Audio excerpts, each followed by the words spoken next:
हिंदी में इस ग्रंथ का नाम है श्री रामकृष्ण वचनामृत और उसका है श्री श्री रामकृष्ण कथामृत। गुजराती में भी कथामृत के नाम से यह ग्रंथ प्रकाशित है। अंग्रेजी में the Gospel of Shri Ramakrishna के नाम से यह ग्रंथ विश्व विख्यात हो गया है। कैसे मास्टर महाशय श्री रामकृष्ण के संपर्क में आते हैं, यह अपनी एक अलग कहानी है और उससे मालूम पड़ता है कि आत्महत्या करने जाने वाला व्यक्ति श्री रामकृष्ण के संपर्क में आकर के ब्रह्मज्ञानी बन जाता है।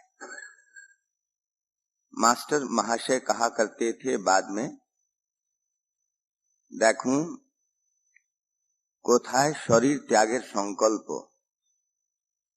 और कोथाय आत्मलाभ। कहां मैं आत्महत्या करने के लिए घर से निकला था और कहां आत्मलाभ हो गया श्री रामकृष्ण के संपर्क में आकर के।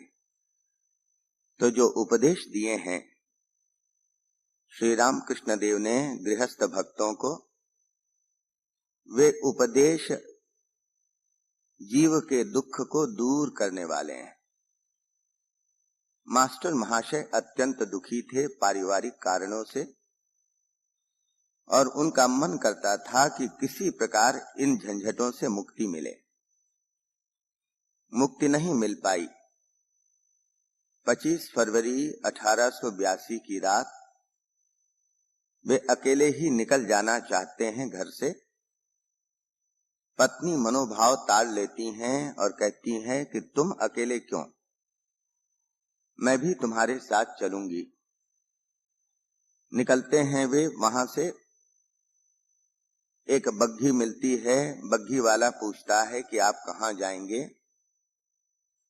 इतनी क्षिप्त अवस्था में हैं मास्टर महाशय कि बग्घी वाले से कहते हैं तुम चले चलो। वे यह भी नहीं बता पाते हैं कि कहां जाना है। बग्घी जाती है और कुछ दूर जाने के बाद एक पहिया टूट जाता है। रात के 12 बज गए हैं। कहां जाएं? मास्टर महाशय को ख्याल आता है कि सामने ही एक मित्र का मकान है। वहां जाकर के दरवाजा खटखटाते हैं। मित्र ने देखा मास्टर महाशय को पत्नी के साथ, परंतु सहानुभूति के कोई शब्द नहीं है। इस प्रकार कटाक्ष करते हैं कि मास्टर महाशय वहां से भी निकल पड़ते हैं। पत्नी से कहते हैं ठहरो, देखता हूं कोई इंतजाम हो। और फिर उसके बाद एक घोड़े वाले को, सईस को, बग्घी वाले को जगा करके बग्घी में जाते हैं बराहनगर। वहां उनकी बड़ी बहन है। रात में शरण लेते हैं। बहन को पता था भाई की अवस्था के संबंध में, बड़े प्यार से स्वागत किया और सुबह अपने भांजे सिद्धेश्वर के साथ इधर उधर बिना किसी मतलब के एक बगीचे से दूसरे बगीचे में घूम रहे हैं, क्योंकि भांजे सिद्धेश्वर ने कहा चलो मामा, तुम्हारा मन अच्छा नहीं है। गंगा के तीर पर बहुत से उद्यान हैं, देख करके तुम्हें अच्छा लगेगा। घूमते रहे और फिर सिद्धेश्वर ने कहा कि चलो, दक्षिणेश्वर में रानी रासमणि ने बहुत सुंदर मंदिर बनाया है और वहां पर सुंदर बगीचा भी है। फिर एक परमहंस भी वहां रहते हैं। यदि तुम्हारी इच्छा हो तो वहां चले चलें। मास्टर महाशय सिद्धू को लेकर के लगभग 4 बजे शाम को दक्षिणेश्वर पहुंचते हैं और मानो उनका जीवन ही बदल जाता है। आत्महत्या करने निकले थे। श्री रामकृष्ण के कमरे में पहुंचते हैं। देखा भक्तों से भरा है कमरा।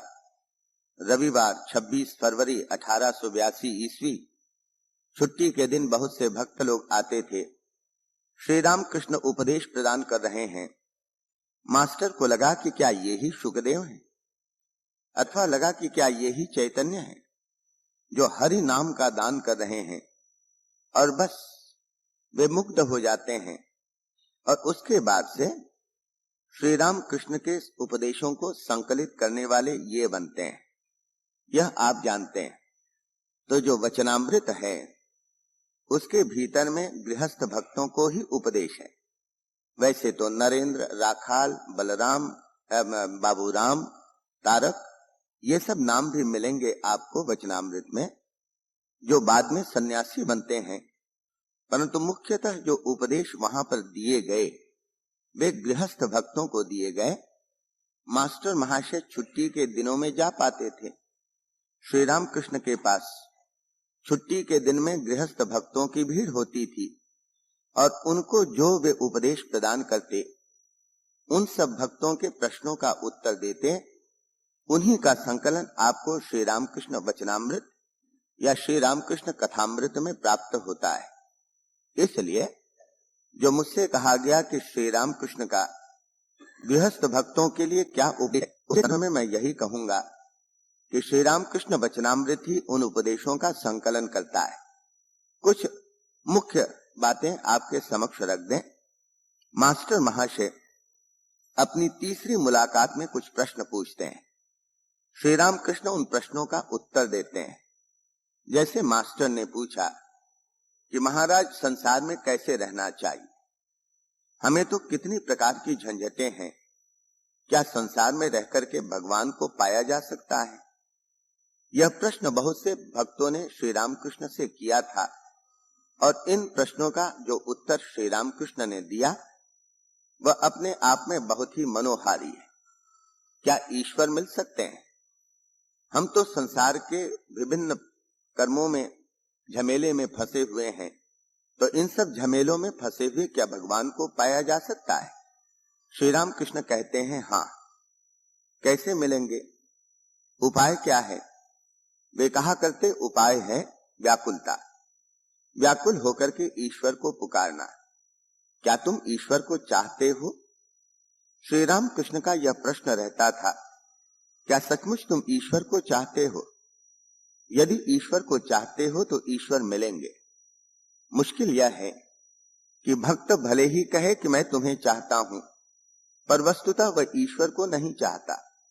श्री राम कृष्ण कहा करते थे, हम प्रभु के पास जाते हैं, मंदिर में जाते हैं, देवालय में जाकर के ईश्वर को, देवता को प्रणाम करते हैं, और हम ईश्वर से चाहते हैं, ईश्वर को नहीं चाहते हैं।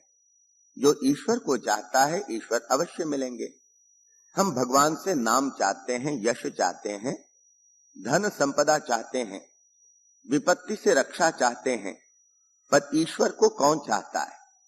जो ईश्वर को चाहता है ईश्वर मिलेंगे, वे कहते थे। उन्होंने तो यहां तक कहा, यदि कोई 3 दिन और 3 रात भगवान के लिए रो सके तो मैं दावे से कहता हूं रे ईश्वर उसके सामने आकर के खड़े हो जाते हैं। 3 दिन और 3 रात लगता है मनुष्य के जीवन में कितने वर्ष? एक वर्ष में 365 दिन, 365 रातें। श्री रामकृष्ण कहते हैं जो 3 दिन और 3 रात भगवान के लिए रो सकता है, भगवान उसके सामने आकर के खड़े हो जाते हैं। 3 दिन और 3 रात बात सरल लगती है, पर कितना कठिन है। जब हम व्यवहार में लाने का प्रयास करते हैं तो 3 दिन और 3 रात की तो बात दूर, क्या कभी एक क्षण इसलिए हमारी आंखों में आंसू आते हैं कि प्रभु तूने दर्शन नहीं दिए। मालूम नहीं हम कितना घरों आंसू बहाते हैं। श्री रामकृष्ण कहते थे, धन नष्ट हो गया, मनुष्य महीनों बसूलता रहता है। कोई प्रिय आत्मीय स्वजन काल कवलित हो गया, वर्षों आंखों का आंसू सूखता नहीं। पर क्या कभी यह सोच करके भी हम रोते हैं कि प्रभु तूने दर्शन नहीं दिए, तेरे दर्शन के बिना जीवन अकारत है। यदि व्याकुलता आए, श्री राम कृष्ण कहते हैं कि अवश्य ईश्वर के दर्शन होंगे। व्याकुलता लाने के लिए उसके लिए कोई उपाय है? श्री राम कृष्ण कहा करते थे उसके लिए भी उपाय। कहते थे सत्संग, विवेक विचार, साधु संग करना चाहिए, साधु संग करने से मन के भीतर में विवेक आता है। विवेक की बात तो हम किताबों में पढ़ ले सकते हैं, परंतु जब किसी साधु को देखते हैं तो ऐसा लगता है कि विवेक उसके जीवन के माध्यम से बोल रहा है।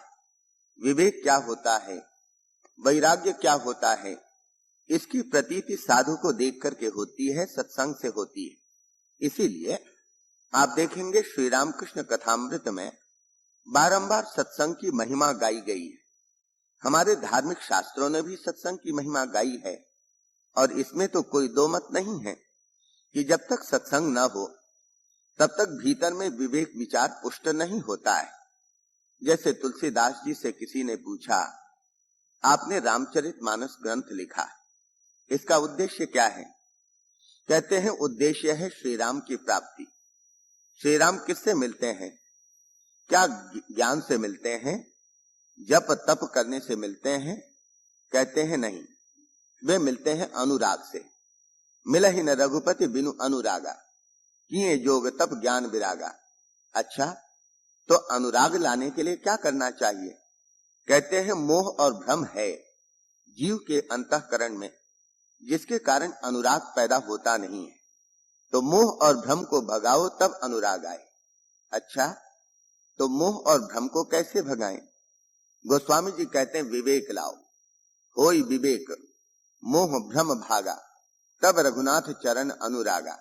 अच्छा, क्या विवेक लाने की भी कोई प्रक्रिया है, उसका भी कोई उपाय है? तो कहते हैं गोस्वामी जी, हाँ, उसका भी उपाय है। बिनु सत्संग विवेकन होई, बिना सत्संग के विवेक नहीं होता। तो प्रश्नकर्ता ने पूछा, अच्छा महाराज, फिर यह बता दीजिए कि सत्संग का भी कोई उपाय है? तो कहते हैं हाँ है। क्या उपाय है? कहा विवेक के लिए तो सत्संग चाहिए, बिनु सत्संग विवेकन होई, और सत्संग के लिए राम कृपा बिनु सुलभन सोई। राम कृपा के बिना सत्संग सुलभ नहीं होता है। पूछा, उस व्यक्ति ने कहा कि यह तो आपने बड़े चक्कर में डाल दिया, अब राम कृपा कैसे हो?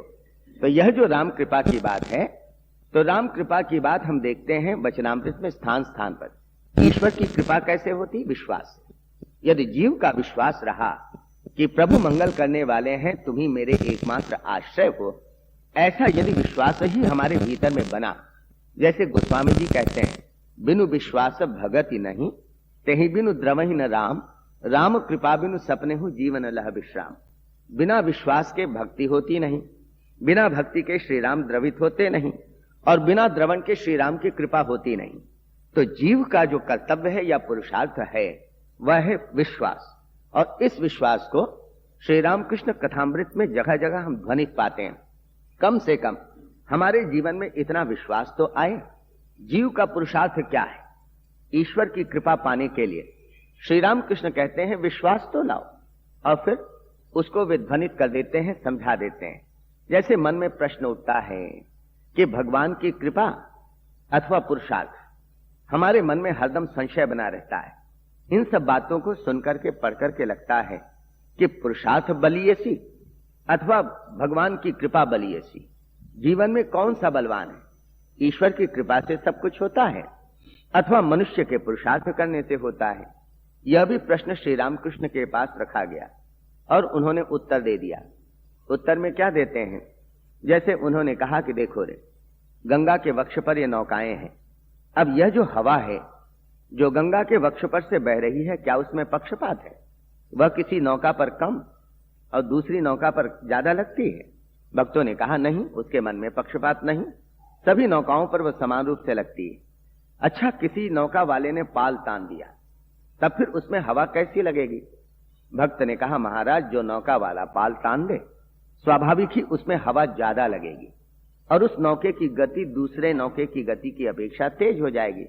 तो कहा बस ऐसे ही समझ लो कि जो जीव अपने जीवन में पाल तान देता है, उस पर ऐसा लगता है भगवान की कृपा अधिक मात्रा में लग रही है। यह पाल है विश्वास का। विश्वास का पाल तानो। यह भगवत कृपा रूपी वायु में कोई पक्षपात नहीं है कि इस जीव पर मैं कम लगूं, उस पर मैं ज्यादा लगूं। यह तो जो पाल तानने वाला है वह तो भक्त की ओर से, जीव की ओर से, ईश्वर की कृपा ईश्वर की ओर से देने की चीज नहीं है, यह उस जीव की ओर से लेने की चीज है। वह कितनी मात्रा में उसे ले सकता है। और जिसके विश्वास का पाल जितना बड़ा वह उतनी ही मात्रा में उसे ले सकता है। महाराज ठीक बात समझ में नहीं आई। भक्तों ने कहा, उन्होंने दूसरा उदाहरण दे दिया। एक बालक आंगन में खेल रहा है, मां रसोई में है। वह सोचती है कि मेरा काम खत्म हो जाए, तब तक मुन्ना खेलता रहे तो बहुत अच्छा है। पर मुन्ने ने रोना शुरू किया। मां दौड़ करके आई, आकर के मुन्ने को चुप कराने की कोशिश करती है। मुन्ना चुप नहीं होता, खिलौना रख देती है, खिलौने में भूल गया। मां रसोई में चली गई, फिर से काम करने लगी। थोड़ी देर बाद मुन्ना फिर से रोने लगा। मां आई, खिलौना देती है, फेंक देता है। दूसरा खिलौना रखती है, उसे भी फेंक देता है। मां ने खाने की चीज रख दी, खाने की चीज पाकर के लड़का भूल गया। मां रसोई में मना रही है कि मुन्ना थोड़ी देर तक और खेलता रहे, भूल रहे और मैं अपना काम खत्म कर लूं। पर थोड़ी देर में सुनती है मुन्ना तो जोरों से चिल्ला करके रो रहा है। आई, चुप कराने की कोशिश करती है, नहीं चुप होता। खाने की दूसरी चीज देती है, फेंक देता है। और खिलौना रखती है, उसे भी फेंक देता है। अब तो हाथ पैर पटक पटक करके मचल करके रोता है मां की गोद में उठने के लिए, और बाध्य होकर के, विवश होकर के, लाचार होकर के मां उसे अपनी गोद में उठा लेती है और मुन्ना चुप हो गया। अब श्री रामकृष्ण कहते हैं, इसको देखने के दो दृष्टिकोण हैं। जो भक्ति, जो कृपा का पक्षधर है, वह कहता है कि मां ने कृपा की और कृपा करके मुन्ने को अपनी गोद में उठा लिया। बिल्कुल सही बात है, नहीं तो मुन्ना खुद होकर के गोद में नहीं उठ सकता था। तो मां ने कृपा की, इसलिए वह मुन्ना मां की गोद में उठ सका।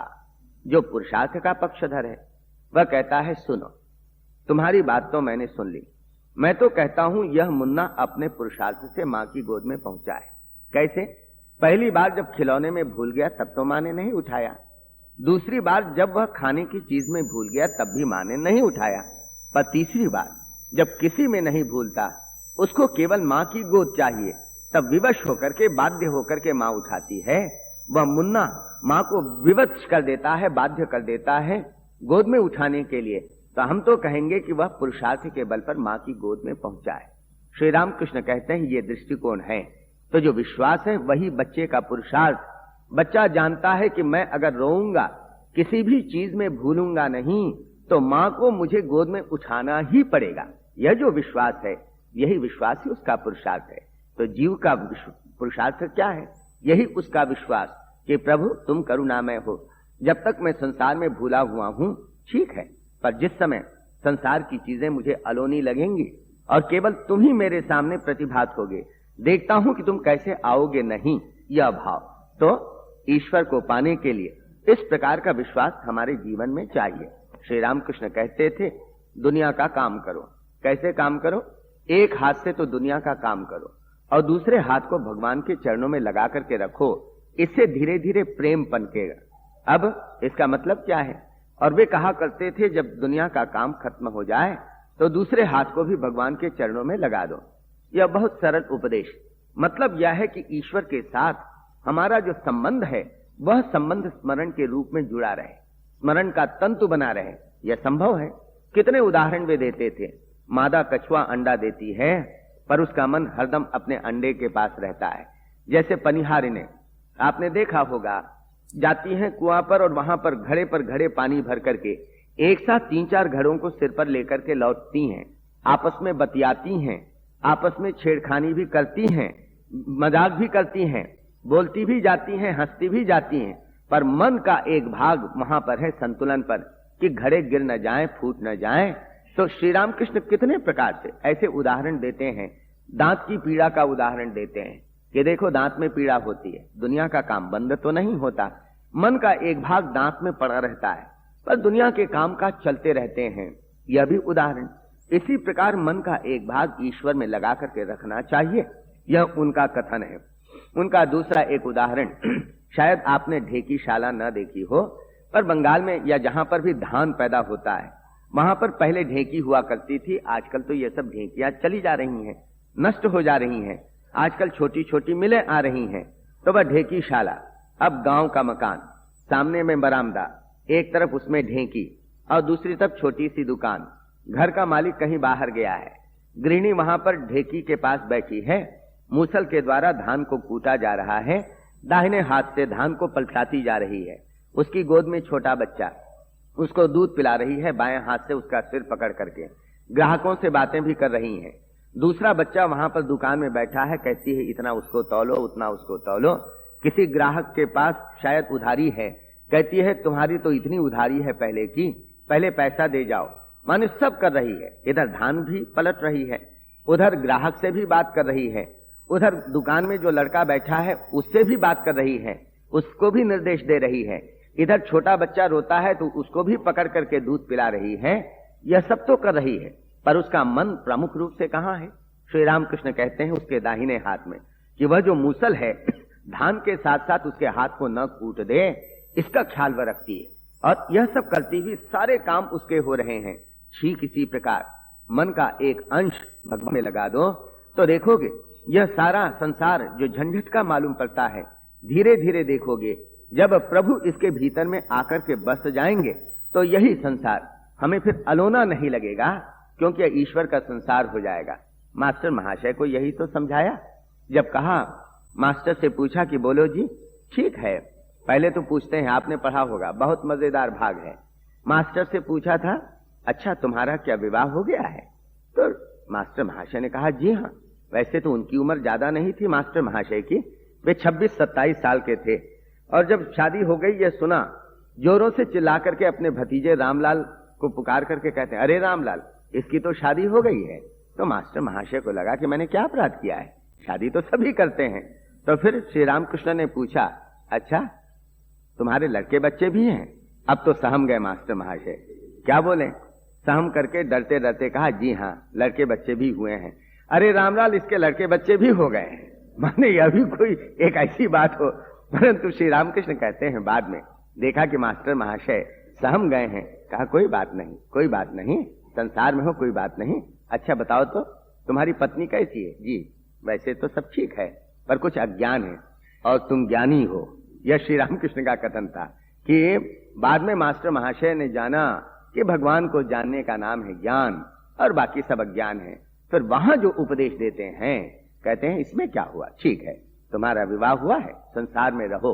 तो मैं कहूंगा कि श्री रामकृष्ण ने गृहस्थों के लिए उपदेश क्या दिया है, तो मास्टर महाशय का वहां पर आप पढ़िएगा, जो दूसरी, तीसरी और चौथी यात्रा है श्री रामकृष्ण के पास, पहले ही पल कथामृत में वह जितना है वह गृहस्थों के प्रति श्री रामकृष्ण देव का उपदेश है।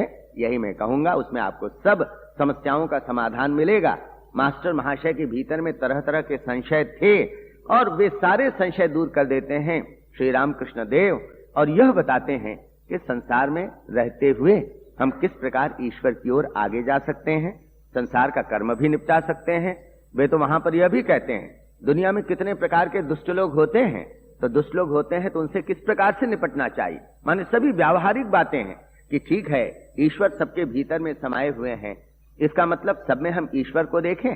श्री रामकृष्ण कहते हैं बाघ के भीतर भी तो ईश्वर है, क्या इसीलिए कोई बाघ को जाकर के लपेट लेता है? तो कहते हैं कि नहीं, बाघ नारायण होगा, पर कई नारायण ऐसे होते हैं जिनको हम दूर से ही नमस्कार करते हैं, पास जाने की आवश्यकता नहीं, और वहां पर उपदेश देते हैं, फुफकारो काटो मत, ये तरह तरह के उनके उपदेश हैं। संसार में रहो तो कैसे रहो, कल आपने कथा में सुना महावत नारायण की बात। ये सारी बातें दूसरी, तीसरी और चौथी जो यात्रा है मास्टर महाशय की, दक्षिणेश्वर की, इसमें आपको मिलेंगी। इन वचनों के साथ मैं अपनी वाणी को यहीं पर विराम देता हूं।